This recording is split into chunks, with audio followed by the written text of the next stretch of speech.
Hello and welcome to a Smurd P video, and today I cannot tell you how happy I am to finally have a comic in my hands.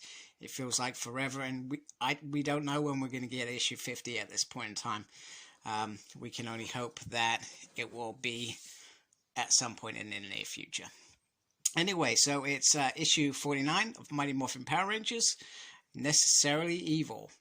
And the foil cover of this is an homage to issue 0 with the Dragon Ranger, the Green Ranger holding his helmet. I'm going to be honest, I was never lucky enough to get that issue 0, and it goes for stupid money now, so I may never ever get that, unless I'm loaded, I win the lottery or something, or I just have money to spend. Which, for what that probably goes for, isn't going to be very much. So we got the Rangers facing off against Kia and her goons. Oh, I say goons. We got Dwayne and the other dude, I can't remember his name, and all the other powered from the results of Shattered Grid. They all got the morphin powers. And this written by Ryan Parrot, and Daniel does the illustrations, colors by Water, and letters done by Ed. It's Guni Montes, who does the foil covers. I hope I pronounced that right. I hate pronouncing people's names wrong. It just feels rude.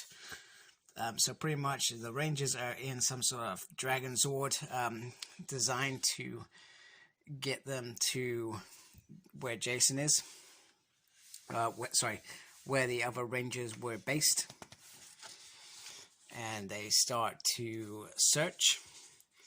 And Kimberly makes a remark, it's not Switzerland. Jason says if we find Archon, we can help whoever's here and get off this thing. We got this guy, or lady, or alien, whatever it's called, just very sneakily having a little look there. And Archon thought the worst had happened to the Rangers. And he said, I can try. And, you know, he seems a bit nervous and a bit worried. And we got, it looks like Kia in this picture, but in this picture it doesn't look like Kia. So, it is what it is. But you think it's Kia because she comes bouncing out. And it's all like some sort of trap that Archon didn't want to be parted off. And anyway, the Rangers are ready. However, Kira says, we can talk about this. It doesn't have to end up in fissy puffs. The art looks very colorful in this issue anyway. Lots of bright colors, otherworldly colors, I guess, was the aim of this. And so basically Kira carries on talking, and she says, because of Tommy Oliver. Technically not you, but the other Tommy. But you could potentially be him. Anyway, all you have to do is give us your morpher. So, they're ready to go, and the other Rangers just zoom in. Boom, they are ready for action. And just says, you know what? Tommy's not giving you his morpher, all his powers. It's morphin time. And this is a very, very nice spread, and it's definitely one that I think in the hardcover, I think we'll enjoy seeing it as in the bigger picture, because it's really nice. Got Mega Earth Power, Air, Fire, and then obviously Saber Tiger and all that sort of stuff you know already. And anyway, Dwayne and Garrison, that's his name. We're just waiting for this moment when the Rangers did something stupid. I kind of like these three, actually. How they seem to be intermingling into some sort of band of villains. And I hope that whatever happens in the final issue, it's not the end of them, if that makes sense. I would really like to see more of them.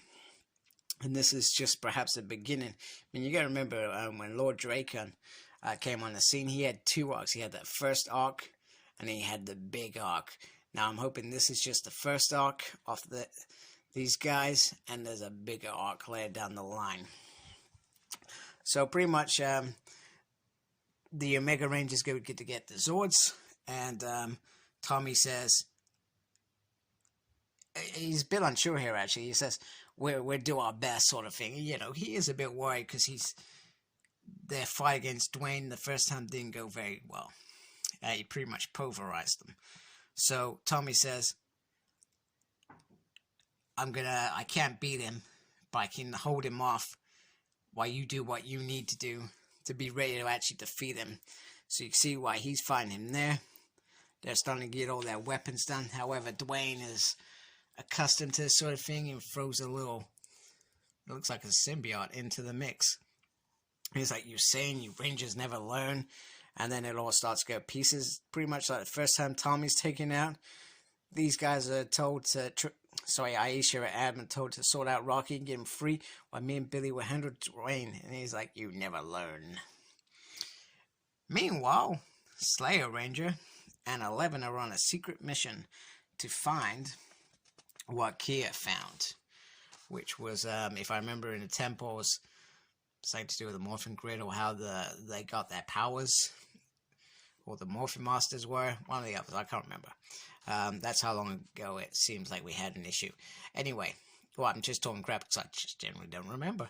Anyway, she created duplicates of 11 who Ranger Slayer easily takes out, and it's quite cool. I quite enjoy seeing her in action. I'm looking forward to that issue that's coming out with it, which is just about her. I'm not sure the details of what's in that story, whether it's a brand new story, whether it's just showing us snippets of what she is, but definitely enjoyed that.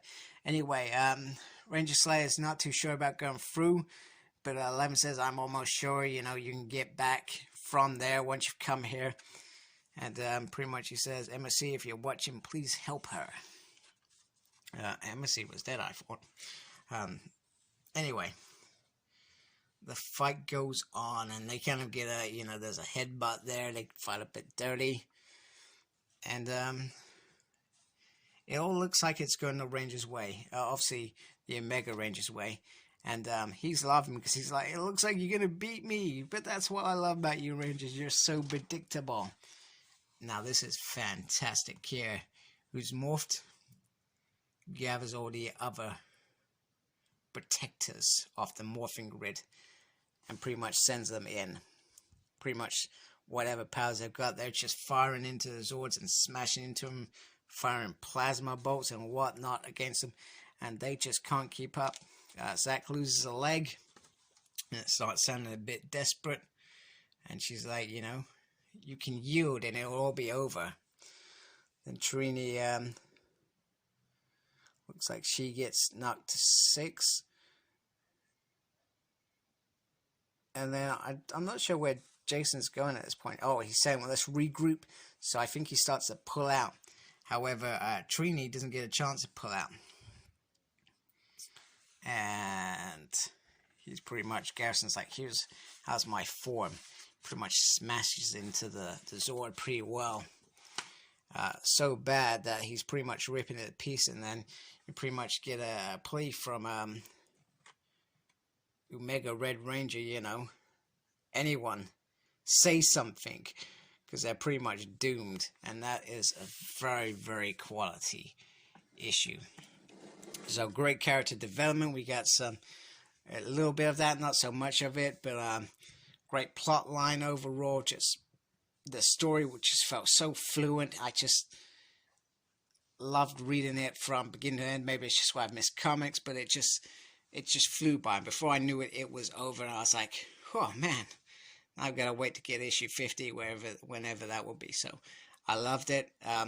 The art, I liked how the art looked a little bit alien. Certainly added to it. Pretty cool. So yeah, that's it. Tell me what you think. Did you like it? Leave me a comment. And obviously like and subscribe.